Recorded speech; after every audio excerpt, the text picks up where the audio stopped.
Check 1 2 1 2. Easily Offended podcast, man. We are not checking in. Yes, sir. Yes, sir. You know what I'm saying? This is a special day. You know what I'm saying? I'm sitting next to a person that I've admired, looked up to when I was younger in this club life before I even, became established a little bit. You know what I mean? So this man goes back to throwing parties, putting on beautiful events. Dragon Room, legendary. Dragon Room, Slicks, all the legendary spots. Biology Bob. Many nights, many good nights.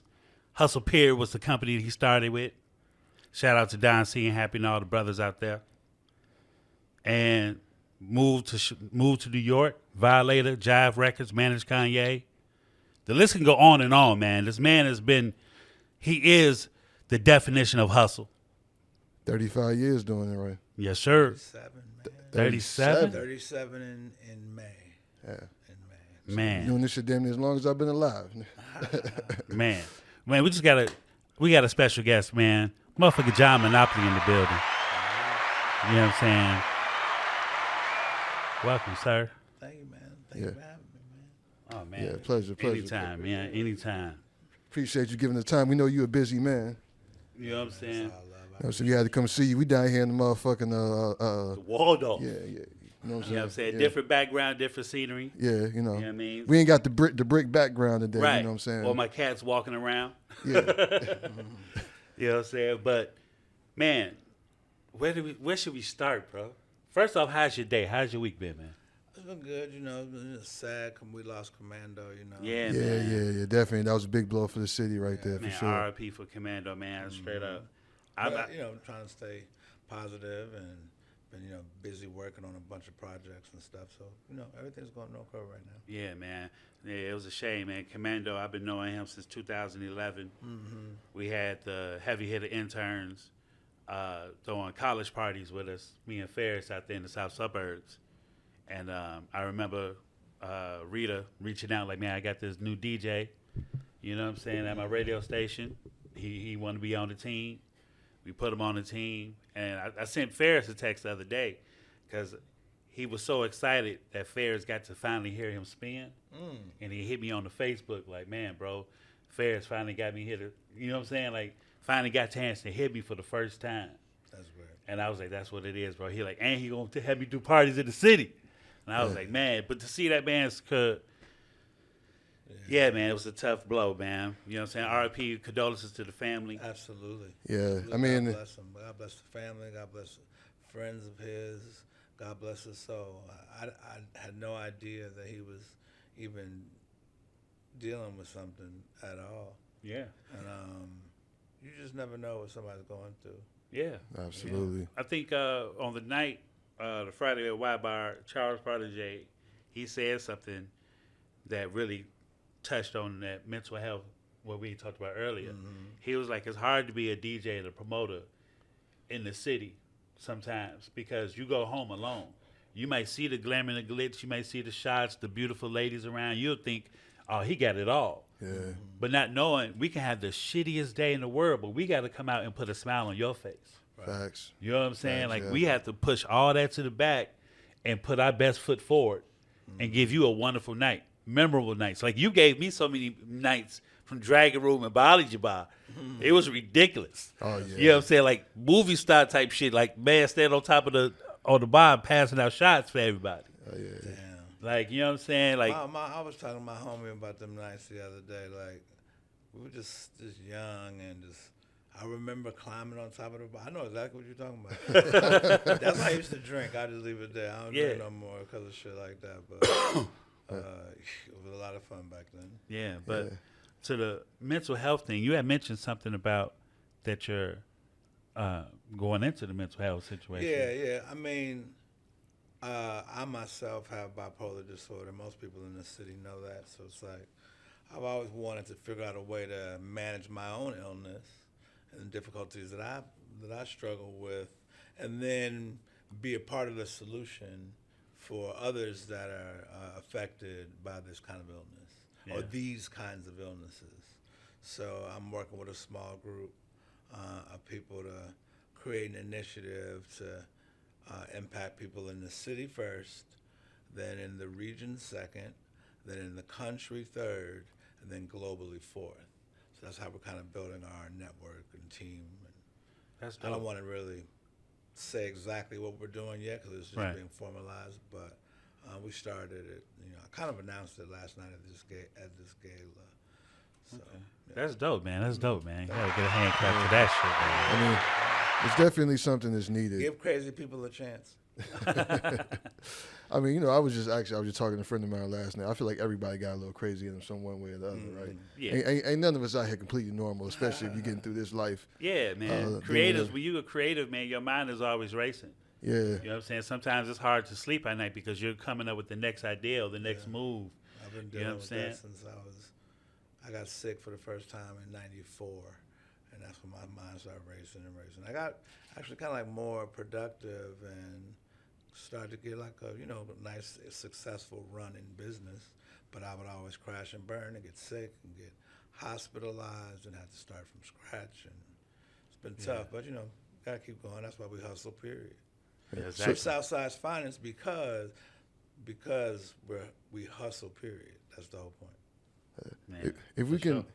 if we could just expound on that a little bit more. So for somebody that doesn't know, like, so what is like when you say like you got sick for the first time? Like, what is that I like? had a bipolar episode. I had to go get hospitalized.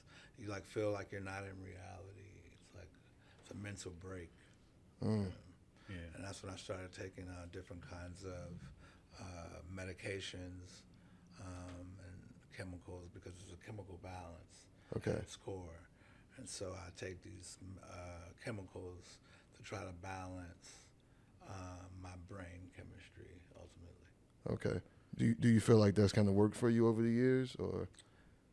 I mean, I've been hospitalized so many times. It works up until a point, and I still get hospitalized. So it's like really frustrating. And it's like a constant research thing in the medical industry. They don't know how to cure bipolar disorder. There's technically no cure for it. Okay. There's treatment, but there's no cure. So it's probable that I'll be getting hospitalized for the rest of my life. And it's just, that within and of itself is difficult to deal with.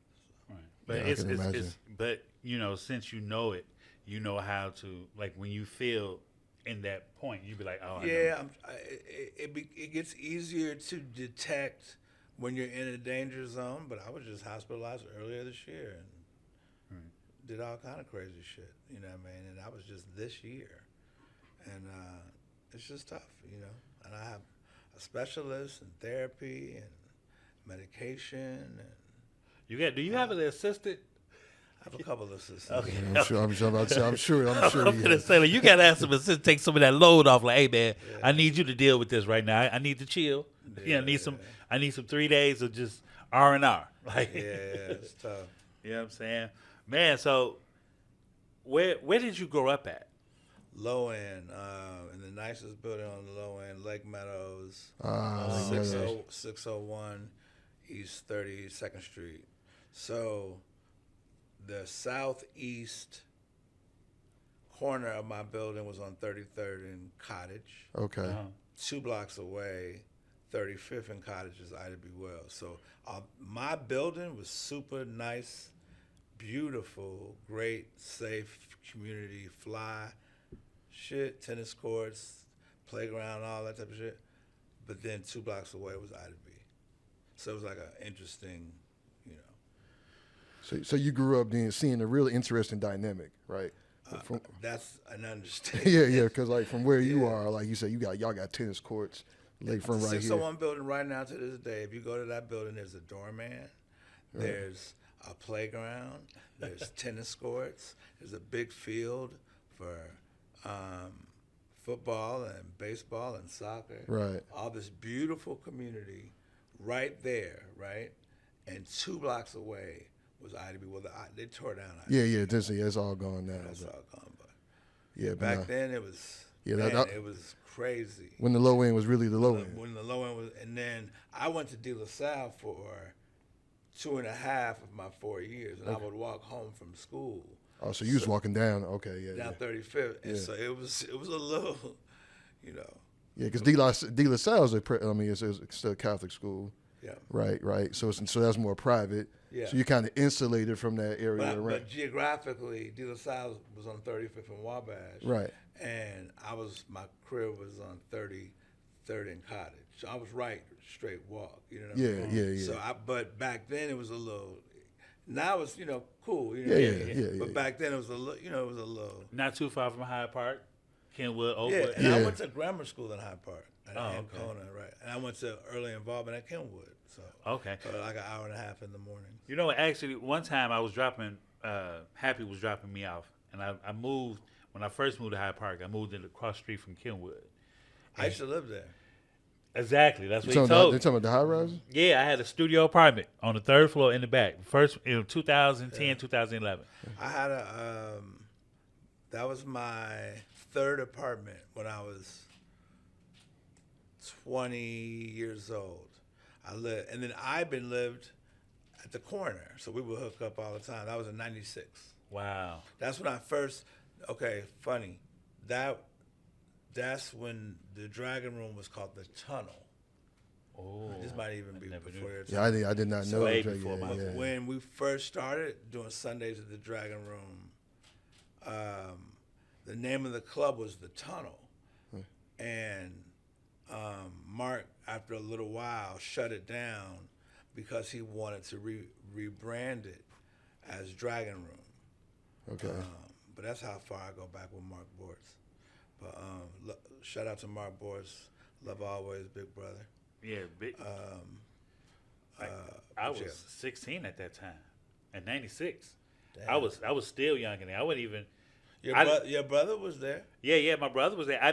So like when I moved from 68th and St. Lawrence to Chatham, where we grew up at, I didn't really talk to Pharris like that. We didn't hang out. So I didn't even know how popular he was until like I got like 17 years old, and my Celeste told me, our sister was like, "No, your brother's like the nigga." Like I used to sneak into his parties at Sours. There was a restaurant called Sours. People would call it Sawyer's, but that's not how it was pronounced.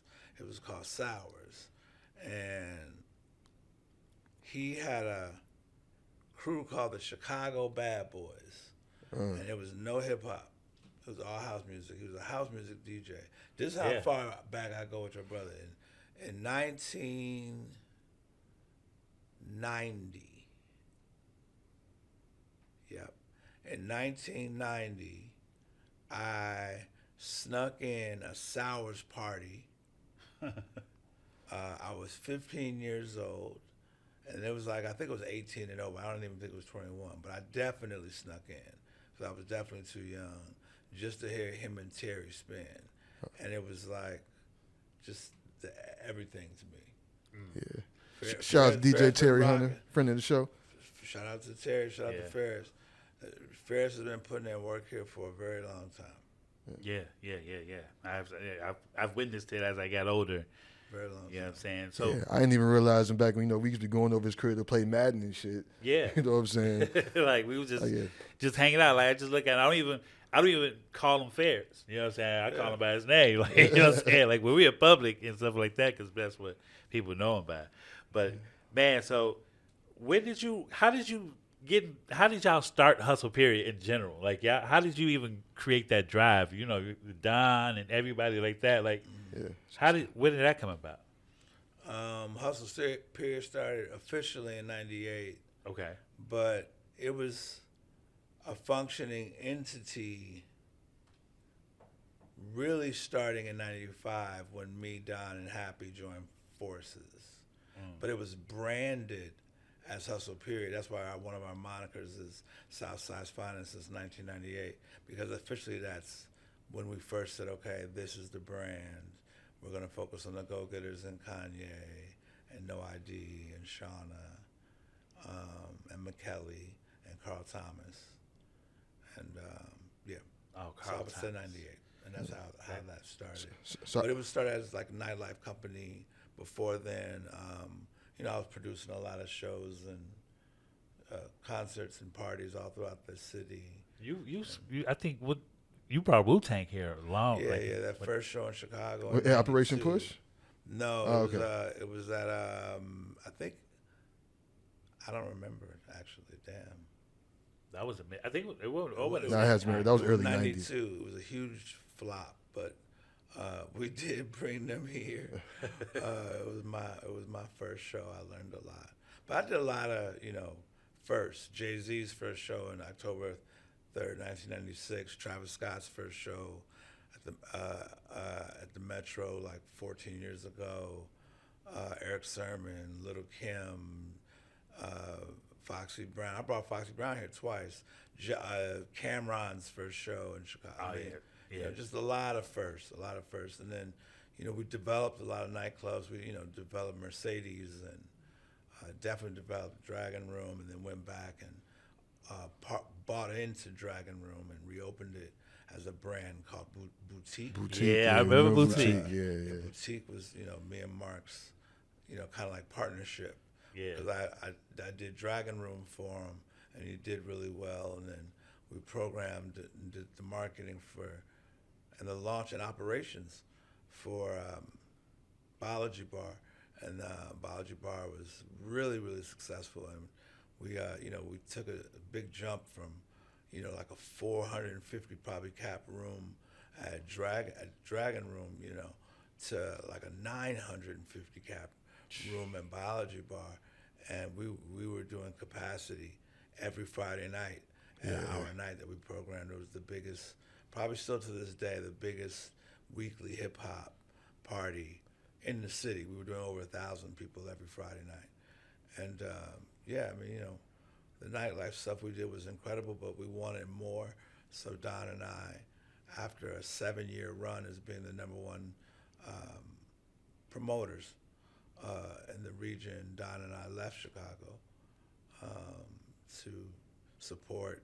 I got a job at Violator for my idol, Chris Lighty. R.I.P. Chris Lighty. Chris Lighty. And he wanted to support Ye, and we both wanted to support Ye, and knew we couldn't do it from Chicago throwing parties. So we moved to New York, and everything. The genius began. Yeah, it was incredible. And then I had Shawnna. Shout out to Shawnna. Yeah, shout out. I kind of executive produced Getting Some Head. I found the beat and did the marketing for the record and paid the promoters to get it started, and the record went platinum. So just saw her perform that. They did there was a 25-year anniversary, Ludacris at One Music Fest. Okay. She was down there. She came out there, killed that shit. Shawnna always kill it, man. Yeah. She's such. I remember, because I had the infamous Syndicate album. I've been a Shawnna fan. I managed the infamous Syndicate for. I was gonna say that. I remember that. I used to manage the infamous Syndicate. That's how I really first connected with Shawnna. I managed them in the late '90s. Okay. And then No ID. We're actually working on something right now, but I used to manage No ID, and I started the label. I started Hustle's music division in partnership with No ID. A lot of people don't know that. And another fun fact, No ID right now to this day has the Hustle logo tattooed on his arm right here. No shit. Yeah. That's dope. That's dope. He has the Hustle logo, and my brother Slim the Mobster in LA, an amazing artist, writer, producer, entrepreneur that's down with Dr. Dre in LA. He has the Hustle logo on his neck. So a lot of my family, some great people, some legendary individuals. Yeah, my hoodie's actually in the mail right now. I was trying to get it here before today, but it was like it'll be here Tuesday. I'm like, God damn it! I wanted to wear it today. Oh man, Yeah. I appreciate it. So you start. This is your brother. Oh, that's crazy. That's Pharris right there. Yeah. That's crazy. I didn't even tell him I was interviewed. I was just gonna send him a picture later. Like, I know what that is. Yeah. So you were a Violator in a very legendary time, right? I was at Violator at such a legendary time that I almost got killed when they shot up Violator. I was closest to the bullets. Oh, you were there when that happened? I was closest to the bullets. That's crazy. Yeah. So if anybody would have died that day by the bullets that they shot through the front door, it would have been me. Because when you walk into Violator, to the left is Mona Scott's office, to the back left is Chris Lighty's office, To the front is the desk. To the immediate right is an A&R office for Okay. me, and kind of like my assistant, my right hand. Right? Okay. It was like an A&R office, but then when I came in officially and I was handling Missy Elliott and Mobb Deep and Seven and all that, they gave the office to me. So that was where I was based. Okay. And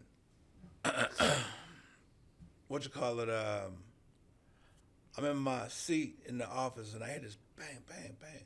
I'm like, man, I don't think Mona's son would be playing with firecrackers. Why are they playing with firecrackers in the lobby? That don't sound smart. Bang, bang, bang. I'm like, nah, they probably just playing with firecrackers. And then I get up to go open the door, and I hear this little thing right in the back of my head. It's like, those aren't firecrackers. those definitely Yeah, not. that Chicago kicked in like All the way. Yeah. So it's like I reached for the front door. I was like, oh. And then I was like, wait a minute. So I'm gonna get killed at work? crazy. So that when your mind processes some shit like that, it's like a tweet. I was like, wait a minute, I'm gonna get killed at work? What? And then I just sat down because it was they're at the entrance shooting through the door, so it wouldn't have been a good idea to go outside. So I just had to pray, but that shit was deep. So yes, the point of that story, was yes, I was there in a very critical time. It was a very real hip hop war in the streets of New York. People were getting killed and beat up and kidnapped and all kind of crazy shit. Wow. Chris offered us bulletproof vests, it was wild as fuck. And shout out to Shorty Capone and shout out to Big Chill who just got home. What up, Chill? Big Chilly home.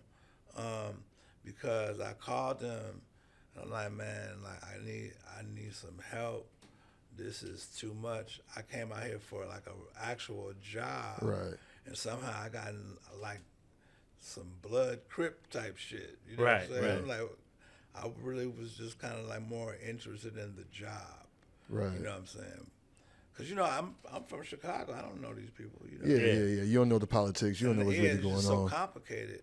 And then to make it worse, I was cool with like one of the ops. You know what I'm saying? And didn't really know got cool with him before I even knew Chris. And that's his op. So it's like, it was just complicated. But shout out to Chili and Shorty Capone because they flew up. And we had a meeting and they helped me, get like situated. That's crazy. But yeah. That was also around the time like 50 Cent wouldn't he have Violator too? Like what? Yeah. 50 was there. And then the Ja Rule shit. I don't want to get into it, but Yeah. Oh yeah, you know what I'm we saying? can. But it was just, yes, 50 was with us, and there was like a couple of different factions that were against him because he would never, one thing I say, 50 ain't backing down. He don't give a fuck of his word. What's his nigga name from Brooklyn? World. Yeah. Y'all probably don't know who that is. Yeah. It was World was tripping. This nigga tripping, that nigga tripping, and he had some people like some people, you know what I'm saying? Oh yeah, and nah. 50 bar none.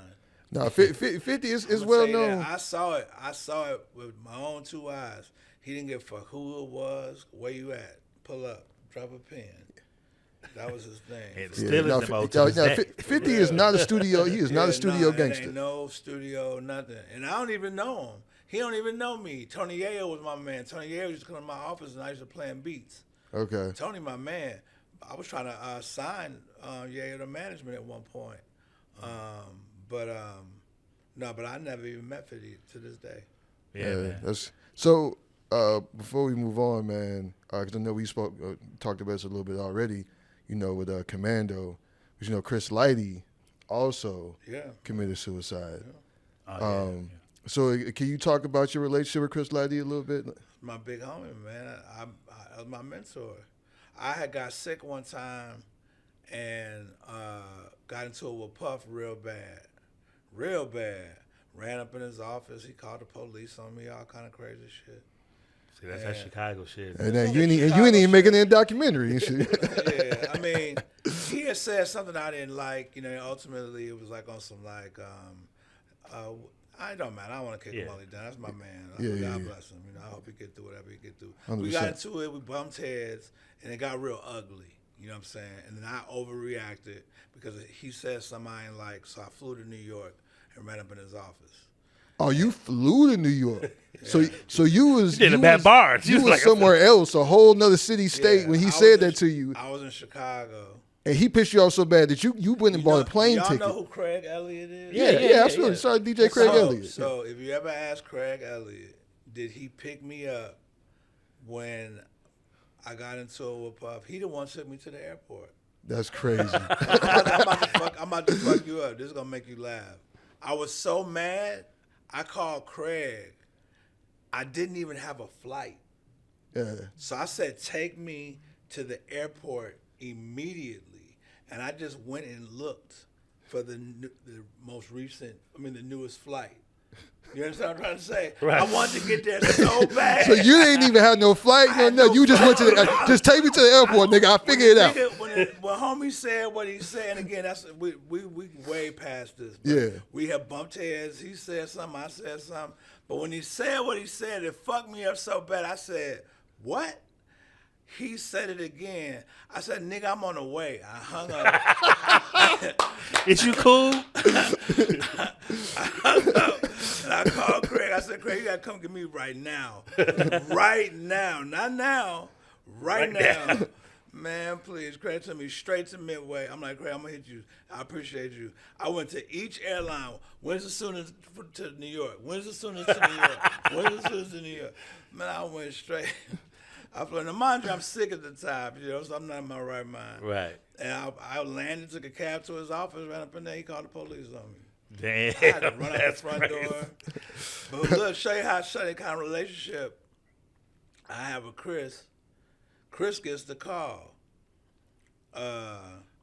Chris calls me like, psycho, little psycho. I'm like, come on, big bro. Like, dude told me he gonna such and such, bro. I'm not doing nothing with that at all. He laughing. He tells me to pull up at this like low-key ass hotel right off the water. He gets me a room on this secure floor and gives me 2 security, one in the lobby and one right outside my door to make sure that You want to go dip I off? was cool. No, not that I wouldn't dip off, but that, you know, nothing. Yeah, you was good. He was making sure you was good. Because, you know, shit gets tricky sometimes, and I stepped over the line. You know what I mean? And that's another reason why I want to dedicate people so we could like manage our illness better. Because I'll be a lot more like, I think, further along if I was able to manage my illness better, and that's why I'm starting the initiative. You know what I'm saying? You know, especially after seeing what happened to somebody so close in our community that's loved by so many. If he knew how to maybe manage what he was going through, or like why he even got to that place of crisis, you know, he might not have gone through that. He might still be here. So yeah. You know. Man, that's crazy. That's wild. I'm sorry, I got off the track. No, you good. You good. Chris, that's the kind of relationship we had. He saw I was tweaking, and he was like, I'm going to make sure you're secure, that you're good, and you have security. He didn't have to do that. Yeah. I was just really a fucking employee that he could wipe his hands with.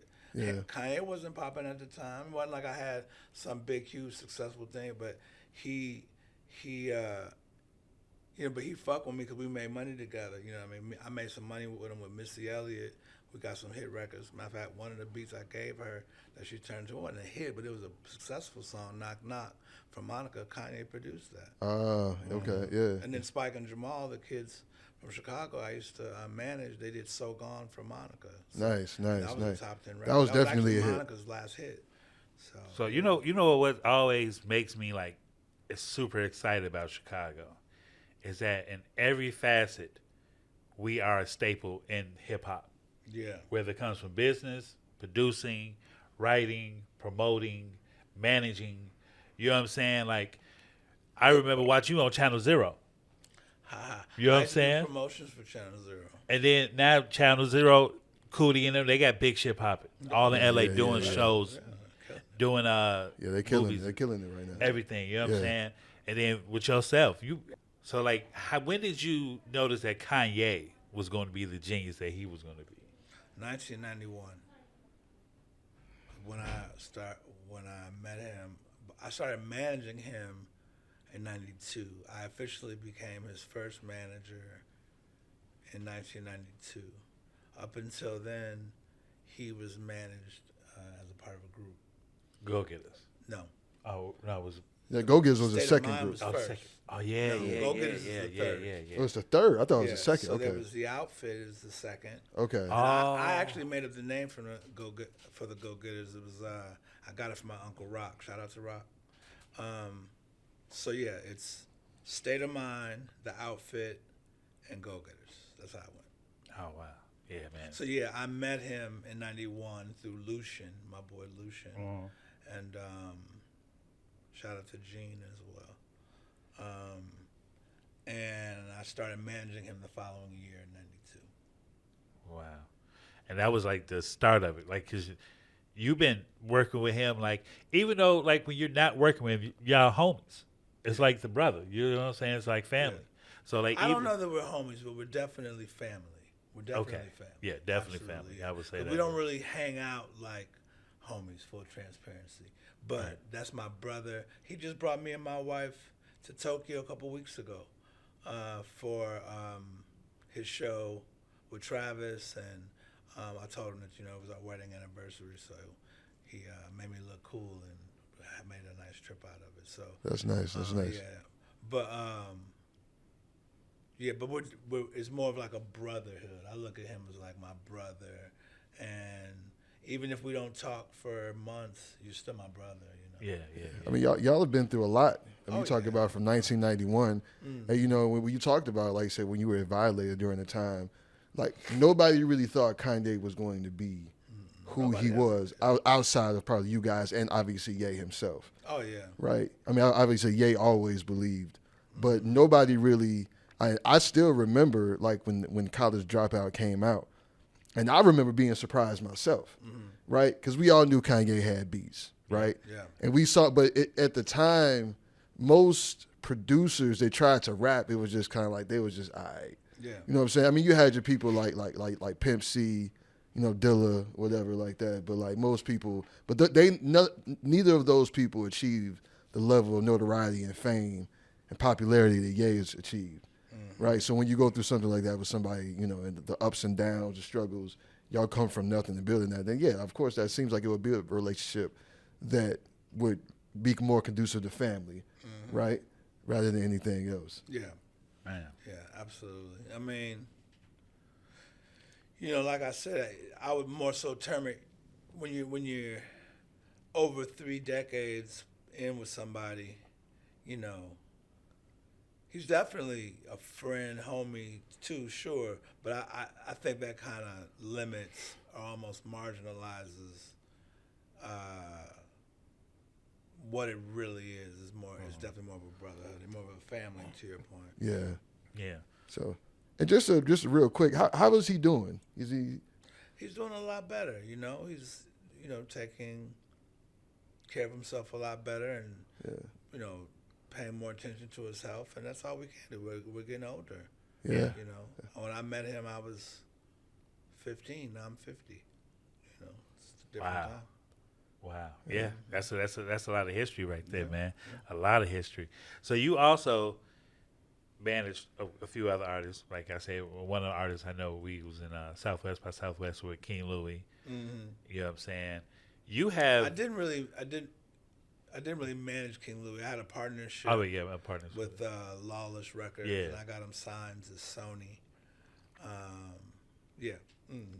Yeah, that was a great situation. That was my first time experiencing the record industry. Yeah. Being outside, like I didn't know what to do. Like Lero was cursing me out like every day. Like, dude, that was just Paul Rosenberg. Like, you know what I'm saying? Like, you didn't say hi. That was Ebro. Like, you supposed to be the one to connect us with them. So, you know what I'm saying? I was sitting there like, I was just too starstruck at the moment. Right. You know what I'm saying? But even though, like, it's just so much I want to go back to the club era days, but it's so much that you have done. You also teamed up with a dispensary company. Mm-hmm. You know what I'm saying?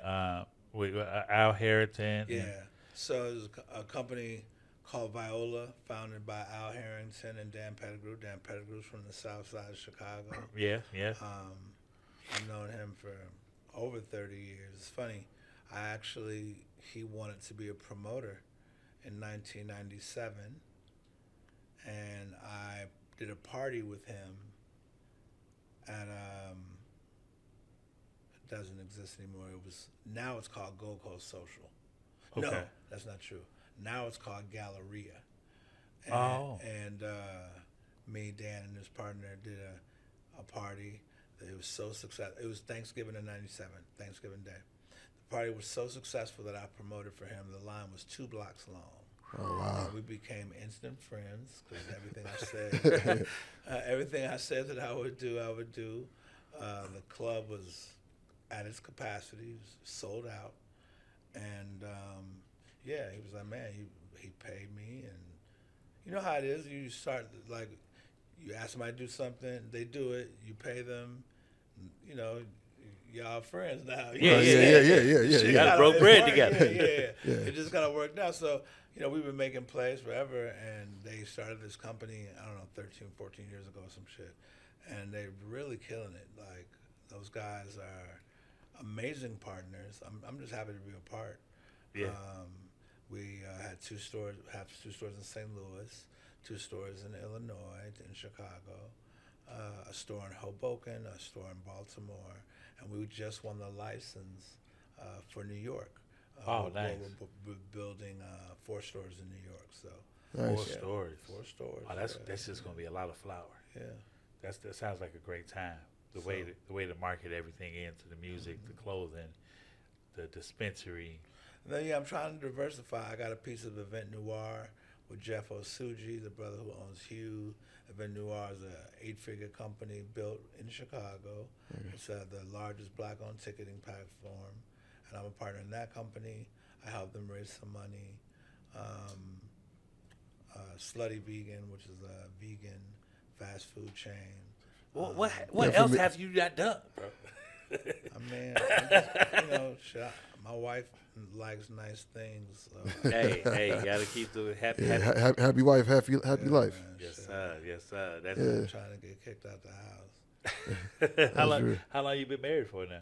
12 years. 12 years. Mm-hmm. Doing this lifestyle and traveling a lot, like, how do y'all like combat with that? Like, how do Date nights. she travels? Okay, date nights. Nice. So you gotta stay committed to certain things, like. Gotta stay committed to date nights on a schedule, and then gotta go what she like. Nope, Nobu. What's the one? Malibu.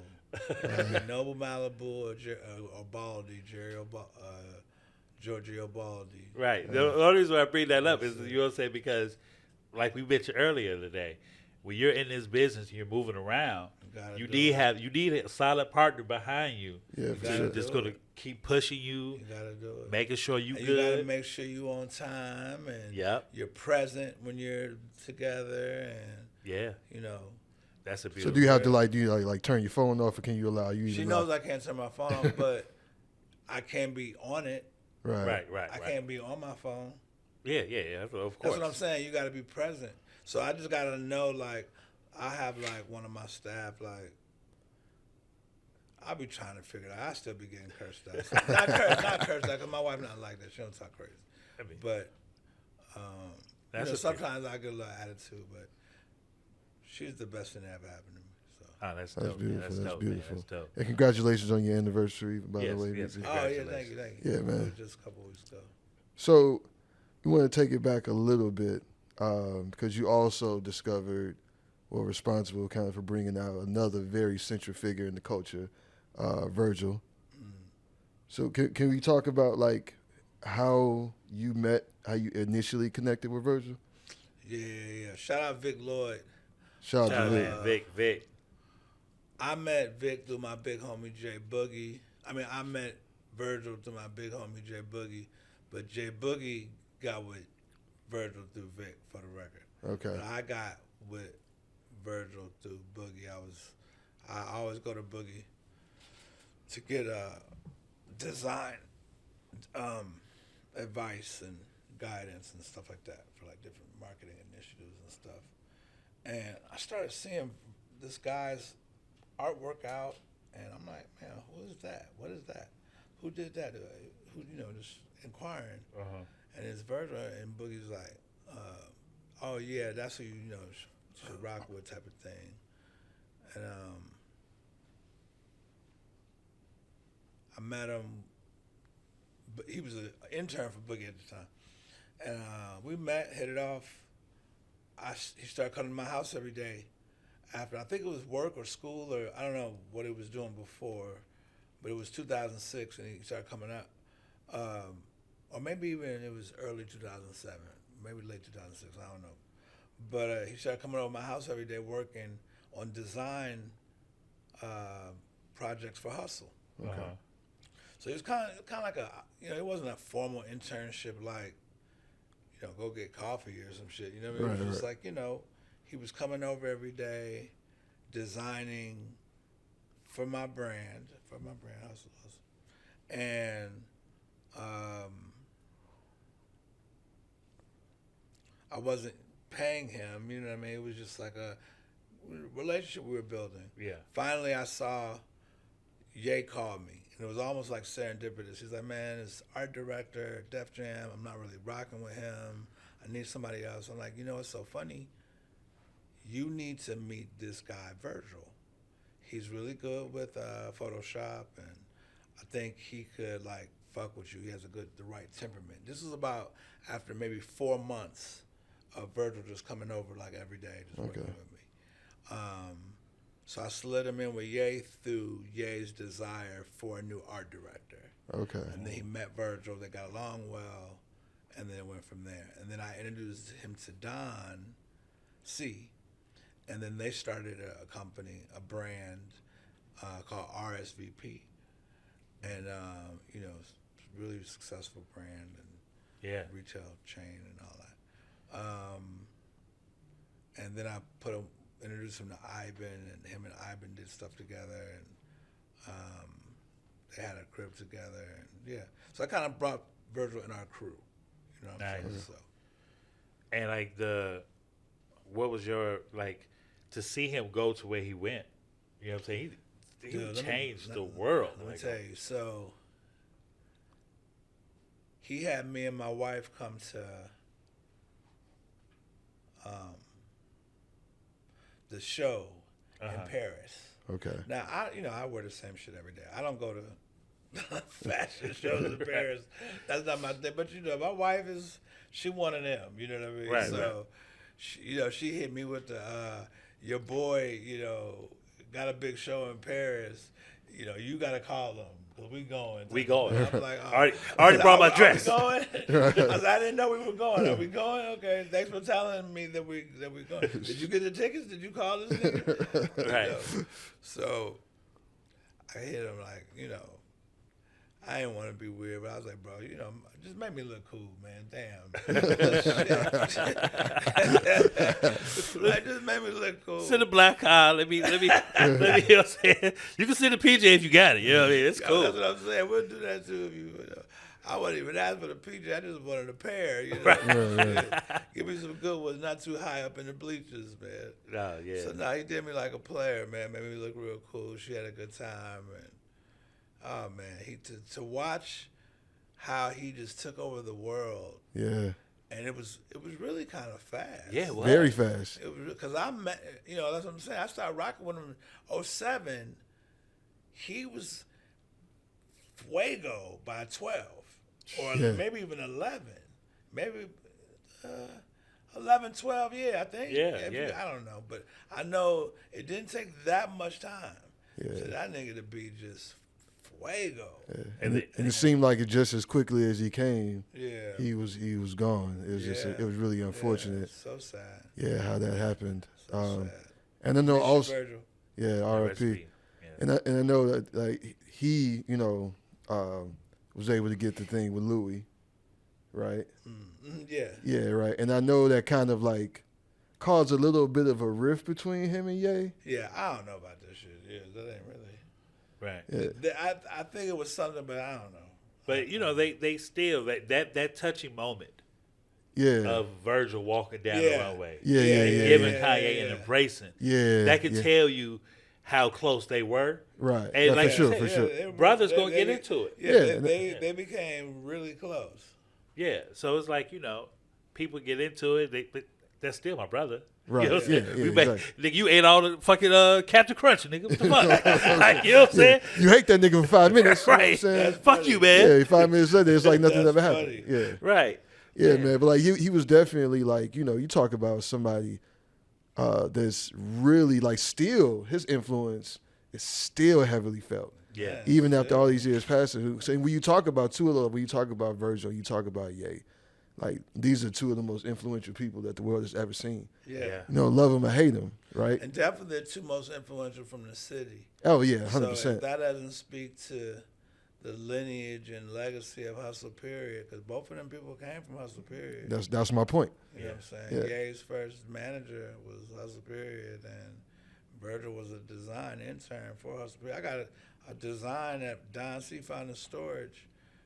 When he was my intern, it was Virgil Abloh for Hustle Period on the design. It's on my Instagram. Oh man. I can't find it because it's too far down. That's gonna be exclusive. That's gonna be an exclusive right there. So, but now, moving forward, we want to talk about Hustle Period distribution. Okay, hey, distro. Yeah. Yeah, man. We just partnered with a great company for the pipes to, make sure that all of our content is in all the DSPs globally. We're gonna put something out with Weasel Sims. Okay. I just signed Easy O'Hare to the label. Nice. Yeah, Shout out to Easy, shout out to Easy. But yeah, Hustle Distro is here, and my focus is Chicago artists. I'm figuring out how to like curate and figure out how many releases I could do a quarter.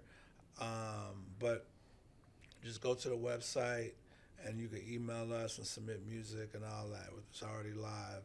I think it's hustleperioddistribution.com. Okay.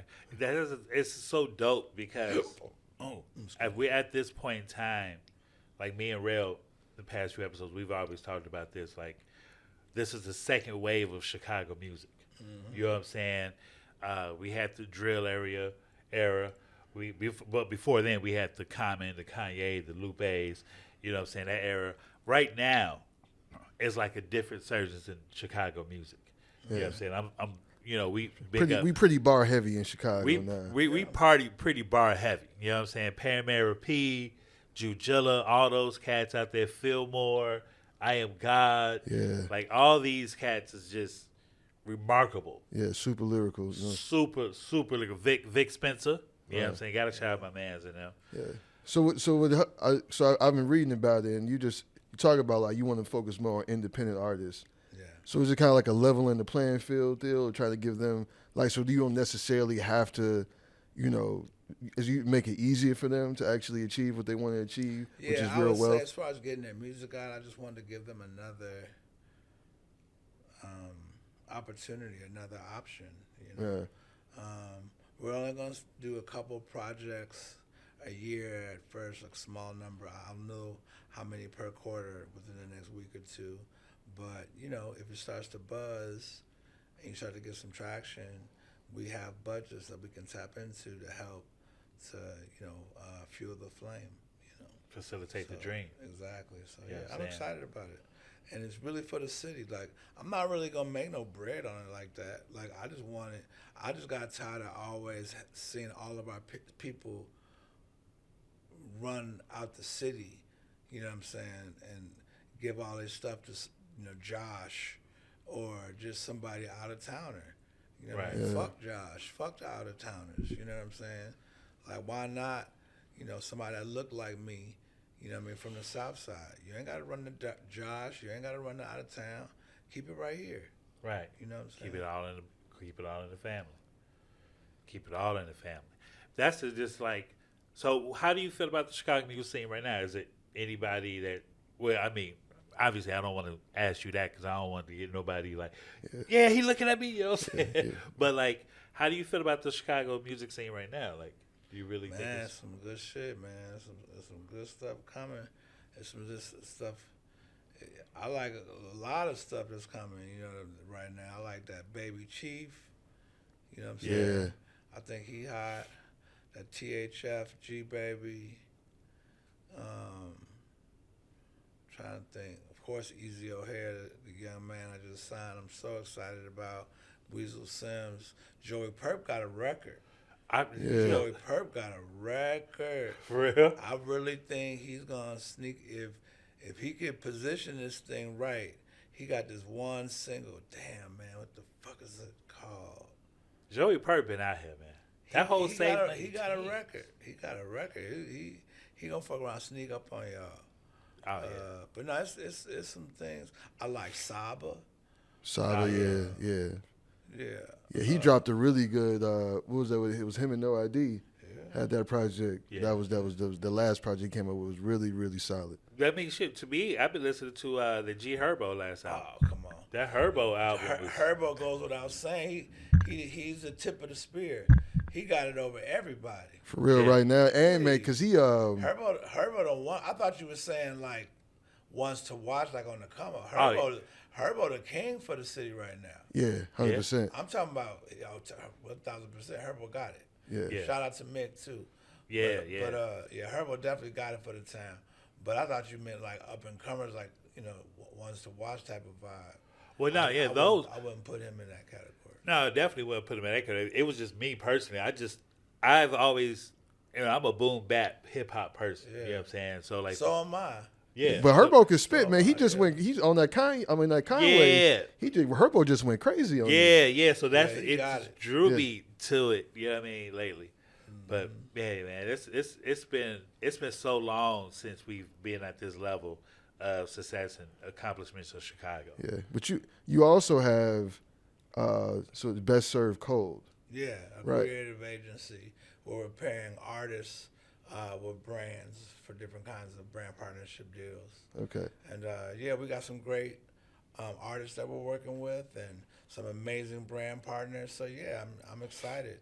Putting a lot of time and energy. We got a strong infrastructure for our company. I have an amazing partner in Beef Jones. He's helping me build. Beef's not only a partner in Best Served Cold, he's also a partner in Hustle. So he's like, so valuable to us and building the businesses and managing the businesses. I'm blessed to have him. So you've been in this thing for a long time. So you've seen the industry evolve. Yes. Into what it is now, to a point where like before you were really selling units, right? Like back in the Violator days, you know what I'm saying? Like you're moving back to physical though. Universal just said they're about to open a couple stores up because of all the Taylor Swift shit and all the vinyl. Vinyl is huge right now. Vinyl is huge. Vinyl's huge. We saw so much vinyl on them Kanye last two albums, the Vultures 1 and Vultures 2. We could have sold way more too. I got a personal favor to ask you. What's that? I need you to send me all those classic Kanye mixtapes. Oh my God. You know what's so funny? What? One of my homeboys found a couple of them on eBay for purchase. Wow. I need to buy them myself, man. I don't even know where none of that. I gotta get well soon. I gotta get. You know what? If I can find my get well soon, I'll send it to you. But that's about the only one I got. Oh yeah, the get well soon. I might have a Louis Vuitton Don. Ooh. Do I have the Louis Vuitton? Ooh, that one has some choice on there. I remember that one. I remember that mixtape. We used to play that shit all the time. Was that the one with Good, Bad, and Ugly on it? I think so. About that shit. I think so. Yeah. They tried to shut us down. Oh wow. Yeah, but so like with the industry. So you're saying, well, I mean, vinyl is definitely a thing, but because we had gotten to a point where it's just like it was all about streams, but no artist really makes money off of streams. I mean, even somebody like I mean, unless you like Drake, there's like somebody doing billions of streams. Right. But even if you're doing a million streams, you're not generating really any revenue from that.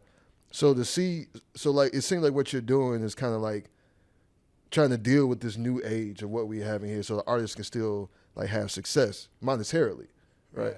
Because I remember, this was a while ago. I saw this interview with Styles P. It was a lot, and I forgot what platform it was. But he was sitting there himself, like I'm sitting there trying to figure out, like, how the fuck am I supposed to make money now?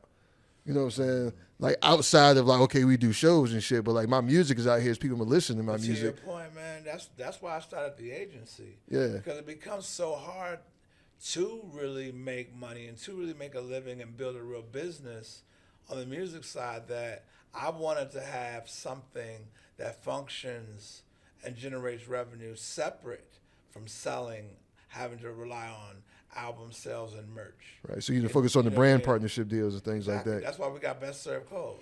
Yeah. So I can go to Crest and call Cash Doll, because she has a pretty smile, right, and get a campaign and get a fee and keep it pushing. Right. Because I have the relationships with the brands and the relationships with the artists. Let me do your brand partnership deals. Right. Let me get a commission, rinse and repeat. I don't gotta manage you and make a piece of all your money. No, I'm gonna bring you deal flow. Let me know what you like. Let me know what you don't. Let me bring you deal flow. When we close, hit me a little slice, and I go do it again and again and again. Yeah, but you're not in a situation where like you gotta sign this contract or anything you do. Yeah, you're not holding nobody hostage with nothing. No, look, check it out. And honestly, it makes it easier if I'm nimble, because I don't need to hold you hostage to anything. All I need is your permission to represent that I can bring you deal flow. Yeah. As long as I can go to McDonald's and say, hey, I consult such and such. As long as I have your permission to say that I consult you and I can see if there's an opportunity on your behalf, we can do business. Right. So yeah, we don't have exclusive deals. We work around the bullshit because we do non-exclusive. All I want is a commission structure. That's all. Only a contract I want. So in just case by case basis, pretty much. I bring you leaking. They want to do a commercial. Here you go. Yeah. There you go. Have fun. Your new navigator or Biz. You know what I'm saying? Oh man, this is. It's just so many more I want to ask you, man. You know what I'm saying? I know you got some events to do today. Yeah. How long you in town? You here for a few days? Do you all want to come into? Later tomorrow. Okay. So, one thing we do with our Chicago people, and I know this is probably going to be really hard for you. Your top 5 Chicago albums. What's Common's first album? Take It Easy. Can I Borrow a Dollar? Oh, Can I Borrow a Dollar? Yeah, that was the first album. Yep. That's what I said. Take It Easy. That was the first single. That was the first single. First album. Yes, sir. Yes, sir. I'm in that video for 0.2 seconds. Hey, that and quick story. Like, remember my cousin said. Remember his mama used to let us drive. My auntie had a Nissan 240 SX. That's what Kanye had. No shit. Kanye had a 240 SX at one point. Yeah, so you know how small that bitch was. Yeah. Right. It's me and him, both of us big as hell. And we used to have niggas in the back seat. It was crazy. I used to stretch out the back. whenever I hear anybody talk about Take It Easy, I think about that car because we used to play that shit non-fucking stop with him and Twilight Tone. I did the Take It Easy release party. Wow. When the single came out. And I did February 13th, 1993, I did Common's first Wisconsin concert at Oconomo Walk. And what the fuck was it? I think, it was off. 93 is still, Can I Borrow a Dollar in 93, right? It might have even been. No. It might have been like 92. I can look it up. No. What I'm saying is, what's after Can I Borrow a Dollar? Resurrection. Okay, that's not until 95. Yeah. So if I did a show in 93, I'm still doing it off of Can I Borrow a Dollar? Yeah, absolutely. So I did a Can I Borrow a Dollar show, basically, and the first time it ever was performed in Wisconsin. That's crazy. That's crazy. Okay, so number one, Can I Borrow a Dollar? You got 4 more. What's Lupe's first album? Food and Liquor. Okay, give me that. That was a good album. I listened to that album all. My son was being born during Beautiful that album. Dark. Twisted Fantasy. Oh yeah, that's my favorite Ye album. That's like that's the magnum opus right there, man. So Really? good. Yeah, it's kind of like for me because I feel like 808 and Heartbreaks took it somewhere else, right? And he was like in 808 and Heartbreak, I feel he was figuring out. 808. And then My Beautiful Dark Twisted Fantasy, like that. Okay, he mastered it. This is like flawless album.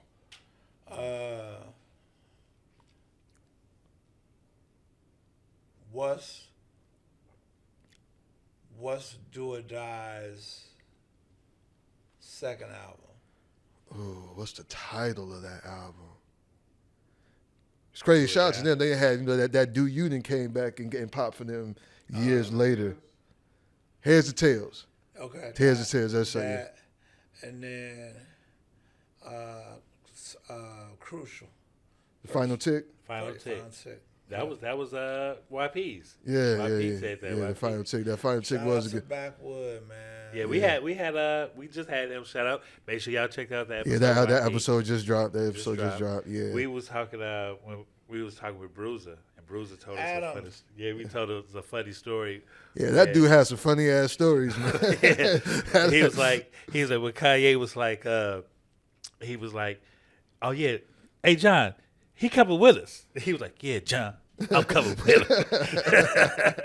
I didn't post it yet, but Bruiser.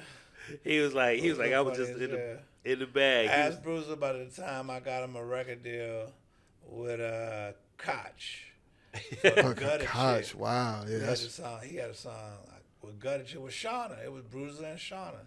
And I got him an offer, but he didn't take the deal, though. Yeah, we talked about some of that. Congratulations on everything he's doing now. He's 342 days sober. Yeah. Yeah, like he doing on this. good. He's on this so doing happy strong. for him. He's a good guy. That's a good top 5, man. Yeah. That's No, that was a solid 5 albums. All right, one more thing. Okay. I want to ask you too, but you think we should do the top nightclubs? Dragon Room, number 1 of all time. Oh, man. I'm sorry. And I know that's like kind of cocky. It was a 3-level club. I mean, it was just it wasn't so shit like many it. reasons Yeah. why. It was just You know what I loved best. about that club? What's that? It didn't have no sections. No. You know what I'm saying? Like if you was a VIP, It wasn't a culture then. And Yeah. then you also got to realize I had 2 different dance floors. yeah. They don't really have. It's not really like that. And they want the real estate to be couches now. Right. Yeah. So people can stand on them and shit. Yeah, Yeah. It's a different time. Totally. Now the Dragon Room, I did have a lot of fun at the Dragon Room for sure. And shit, and you talking about like biology on Friday nights? That shit used to crack. Yeah, no, biology. Yeah, that was all that whole 7-year period. We had 3.5 years of Dragon Room Sundays, which bled directly into 3.5 years of Biology Bar Fridays, and we did all the marketing for all of that. Yeah. And we were the number 1 guys that whole 7-year period. But Dragon Room Biology Bar, there was a club called Ave, which might be my favorite club and party of all time. Y'all probably didn't know about this. Yeah, nah. Your brother knew about this. He came to this. It was called Ave, A-V-E. So imagine having a nightclub on this street right here on Walton, a half a block down, and I believe it went downstairs, right? Okay. That we took, basically, what I would do is, when I would go get these clubs, basically I'd go find a fly club, and I would say, what's your slowest night? And they would say, Sunday, Tuesday, whatever. All right, give me that night. Okay. So that's how I did it. When I went to the Dragon Room, I said, what's your slowest night? They were called Tunnel. And they said Sunday. I said, give me that night. And then I made it their most successful night. And I went to Ave. This fucking club was so dope. Ass happy. It was so fucking dope, man. we turned the shit on Tuesday nights. It was like damn near just the Bulls and just beautiful women and like some hustlers, and that's it. And it was just incredible. Where was this club at? Nigga, half a block away. We was making them so much money, they ended up giving us their Friday. To the fact that we had a club that would let black people come. And it's the Gold Coast. On the Gold Coast. Yeah, yeah. It was just insane. So that's especially back then. But it was more of a if you know, you know, because it probably only held 100 and something people. It was very small, but it was just incredible. So, Dragon Room, Biology Bar, Ave, Karma. I liked Karma. Yeah. I liked Karma. We had some nice. We moved Karma to Sunday nights. We moved our Sunday nights to Karma for a second. But I think that only lasted like a month. But it was still a good time. That was a great club. And then China Club. Shit, come on. Oh shit, China Club. See, I can only know Biology Bar and Dragon Room because that was just my. Yeah. God bless, because you always took care of me. Yeah. Like he'd be like, yo, y'all. When I was at Tony Sports, he'd like, y'all come tonight, send such your name, you'd be at the door of the list, and like I worked with you guys for a short minute, for like almost a year, with me and Jay Street. I talked to him the other day. You know what I'm saying? We started American Dream and all those good times, and we do some nice little small. Yeah, I was a benefactor one, and I was just coming. You know what I'm saying? Yeah. He was the plug. I was just getting in with him. I was just get off work, but like, hey, what you doing tonight? So I said, well, we there. No, Dragon Room, Slicks, them early 2000s, like that little area right there off Weed Street. And that list too. Slicks was incredible, and they had great food. Yes, they did. Oh my God! Yes, they did. So good. Yes, they did. And then thing about what Slicks was, it was free to get in, but you just had to know somebody to get in. You couldn't just walk in Slicks. You couldn't just walk in. Yeah. Man, brother, this has been amazing. Do you have any more questions? Because I'm done for these. Nah, man. I think we've covered a lot. I mean, obviously, I'm sure you could talk all day about the shit that you've done. But we just want to give you your flowers, man. Appreciate you for coming and taking the time to deal with us, brother. For sure, man. Thank you. It's been an honor and a pleasure. Yeah, for somebody that's really, man, like, that really is, like, embodies Chicago culture, right? Thank you, man. Has been pushing it forward for as long and brought us. That's definitely what I've been trying to do is embody the culture. I just, try to rep the city. That's why I wear Air Force Ones all the time. I feel like it's the crib, Yeah, you got fresh whites. Even in the wintertime, you know what I'm saying? Got the cocaine zone.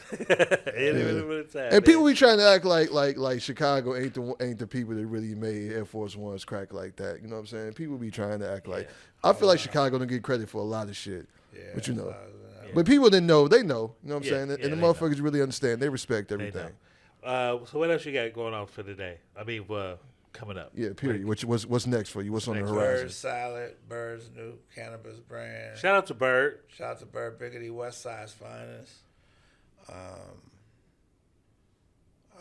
The label, Easy O'Hare, Distro, Weasel Sims. Looking at I'm looking for, you know what? I want to sign an R&B act. I don't know if it's a singer, male or female. I don't know if it's a group, but I want to do an R&B project with my homie, McKelly Jameson, writing and producing with me. Okay. So I'm really excited about that. I want to do some shit like that. Hey, man, look here. My clothing line, my brand, hustleperiod, Southside, Chicago. Man. Just hustling, man, trying to make sense. That's what's up. So you looking for like some Chris Brown R&B or some 90s? I don't want to categorize it. I just send me what you got. Somebody soulful. Somebody that can sing for real. I want somebody that can sing for real. Yeah. I want some MacArthur's soul food. You know what I'm saying? Yeah. I don't want a McDonald's. That's real shit. Hey, man, real, where can they follow you at, my man? 914 Media Group on IG, and also we're the producer, 914 on IG. Hey, John, man, where can they follow you at, brother? At John Monopoly. Plain and simple. right there. Hey man, I'm your boy, Class of 1979. Man, this has been this is off the bucket list. You feel me? This is straight off the bucket list. Thank y'all for tuning in, subscribing, liking. 2025 has been an amazing year for us. We got big things coming up for 2026. Make sure you check out don'tbeeasilyOffended.com. We Spotify, American, Amazon Music, everywhere, man. Thank y'all for coming out, man. Appreciate you. Peace. Peace. The Chicago Nightlife.